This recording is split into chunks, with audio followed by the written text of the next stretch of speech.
Hello guys, എല്ലാവർക്കും സുഖം തന്നെയല്ലേ? എല്ലാവരും ഹാപ്പി അല്ലേ? അപ്പോൾ നമ്മളെല്ലാവരും കൂടിയിട്ട് മാട്ടൂൽ ബീച്ചിലേക്ക് പോവാണ് കേട്ടോ. ഇതാണ് മാട്ടൂൽ പാലം. നമുക്കിവിടുന്ന് എളുപ്പമാണ്, അധികം ഓടമൊന്നും വേണ്ട, അധികം ദൂരമൊന്നുമില്ല. ഇരിനാവ് വഴി മടക്കര പാലം കഴിഞ്ഞ് അത് കഴിഞ്ഞ് കുറച്ച് മുന്നോട്ട് പോയാൽ മാട്ടൂൽ പാലം. ഫസ്റ്റ് നിങ്ങളിപ്പോൾ കണ്ടുകൊണ്ടിരുന്ന മാട്ടൂൽ പാലമാണ്. അത് കഴിഞ്ഞ് പിന്നെ കുറച്ചും കൂടി ഓടി കഴിഞ്ഞാൽ നമ്മൾ മാട്ടൂൽ ബീച്ചിലെത്തി. ഇവിടെ ഒരു ചെറിയൊരു പാർക്കുണ്ട്. ആ പാർക്കിൽ നിന്ന് സേബുക്കുട്ടിയും നെബുവും കളിക്കുകയാണ്. പിന്നെ വേറൊരു വണ്ടിയിൽ എൻ്റെ അനിയത്തിയും ഹസ്ബൻഡും മക്കളും വരുന്നുണ്ട്. കുവൈത്തിൽ നിന്ന് വന്ന അനിയത്തിയാണ്. അവൾ നാളെ പോവുകയാണ് കേട്ടോ. 25 ദിവസത്തേക്ക് വന്നതാണ്. അപ്പോൾ പെട്ടെന്ന് 25 ദിവസം അങ്ങ് കടന്നുപോയി. അപ്പോൾ ഇന്ന് ലാസ്റ്റ് ഡേ ആണല്ലോ. അപ്പോൾ എല്ലാവർക്കും കൂടി ഒന്ന് ഒത്തുകൂടാ, ഒന്ന് ബീച്ചിലൊക്കെ പോയിട്ട് വരാം, അങ്ങനെ പ്ലാൻ ഇട്ടിട്ട് നമ്മൾ വന്നതാണ് കേട്ടോ. അത് നടന്നു പോകുന്നതാണ് എൻ്റെ ഉപ്പ. പിന്നെ കുട്ടികളൊക്കെ വെള്ളത്തിൽ നീന്തി, ഒന്നും പറയണ്ട, ഡ്രസ്സൊക്കെ എടുത്തിട്ട് ഇവിടുന്നേ അതിനുള്ള സെറ്റപ്പൊക്കെ ഒരുക്കിയിട്ടാണ് അവർ പോയത്. പിന്നെ ഫുട്ബോളും എടുത്തിരുന്നു കളിക്കാൻ വേണ്ടിയിട്ട്. അത് കുറച്ച് നേരം കളിച്ച് കഴിഞ്ഞു. അവർ ഫുട്ബോൾ കളിക്കുന്ന നേരത്ത് നമ്മൾ ഫുഡ് കഴിക്കാൻ കേട്ടോ. അപ്പോൾ അതുകൊണ്ട് അത് എടുക്കാൻ പറ്റിയിട്ടില്ല.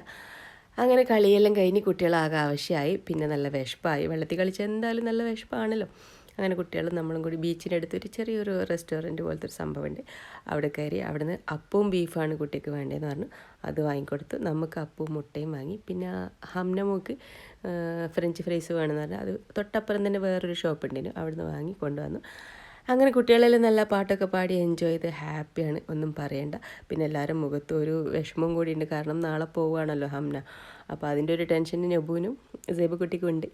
അങ്ങനെ അവരൊക്കെ ഫുഡൊക്കെ കഴിച്ച് നമ്മളെല്ലാവരും മൊത്തത്തിൽ അടിച്ചു പൊളിച്ച് തിരിച്ച് നമ്മളിപ്പോൾ വീട്ടിലേക്ക് പോവുകയാണ് കേട്ടോ.